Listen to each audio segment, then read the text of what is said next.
Right గా breaking చూస్తున్నాం. Telugu Desam party జాతీయ ప్రధాన కార్యదర్శి నారా లోకేష్ కు జెడ్ కేటగిరీ భద్రత కల్పిస్తూ కేంద్ర హోంశాఖ నిర్ణయం తీసుకుంది. ఇక లోకేష్ చేపట్టిన యువగళం పాదయాత్రలో భద్రతా వైఫల్యాలు, మావోయిస్టుల హెచ్చరికలు, నిఘా వర్గాల సమాచారం ఆధారంగా కేంద్రం ఈ నిర్ణయం తీసుకుంది. దీంతో ఇకపై లోకేష్ కు సిఆర్పీఎఫ్ భద్రతా సిబ్బందితో జెడ్ కేటగిరీ భద్రతను అందివ్వనున్నారు. ఇక వీరిలో 4-5 ఎన్ఎస్జీ కమాండోలు ఉంటారు. ఇక మొత్తం 22 మంది సిబ్బంది, 3 షిఫ్టుల్లో 24 గంటల పాటు లోకేష్ కు భద్రత కల్పిస్తారు. రైట్, ఓవరాల్ ఇదే అంశానికి సంబంధించి మరింత సమాచారం మా ప్రతినిధి రమేష్ అందిస్తారు. రమేష్, ఏదైతే మరి తెలుగుదేశం పార్టీకి సంబంధించినటువంటి జాతీయ ప్రధాన కార్యదర్శి నారా లోకేష్ కూడా కేంద్ర హోంమంత్రి జెడ్ కేటగిరీ భద్రత కల్పిస్తూ కూడా ఈ రోజు ఉత్తర్వులు జారీ చేసినటువంటి పరిస్థితి కనపడుతుంది. అయితే ఇటీవల యువగలం పేరుతో కూడా రాష్ట్ర వ్యాప్తంగా లోకేష్ పర్యటించారు.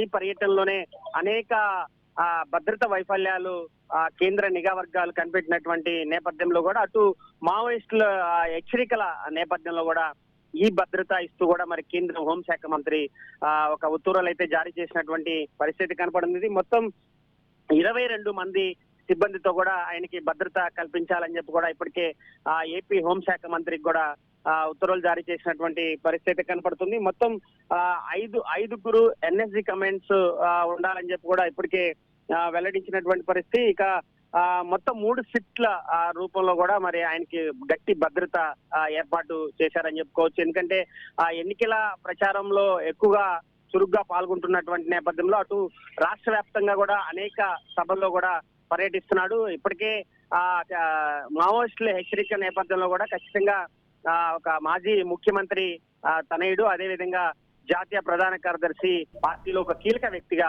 ఉన్నటువంటి నేపథ్యంలో ఖచ్చితంగా కేంద్రం ఈ నిర్ణయం అయితే తీసుకుందని చెప్పుకోవచ్చు. ఎందుకంటే యువగళం పాదయాత్రలో కూడా అనేక సార్లు కూడా మరి భద్రత వైఫల్యం కళ్ళకు కట్టినట్టు కనబడినటువంటి పరిస్థితి.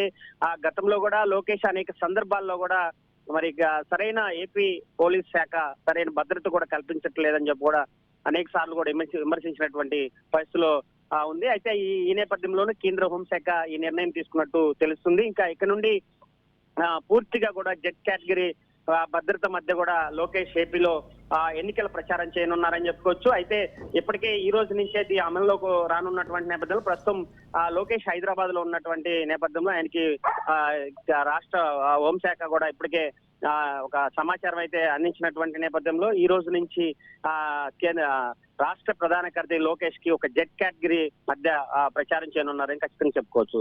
Right, thank you Ramesh.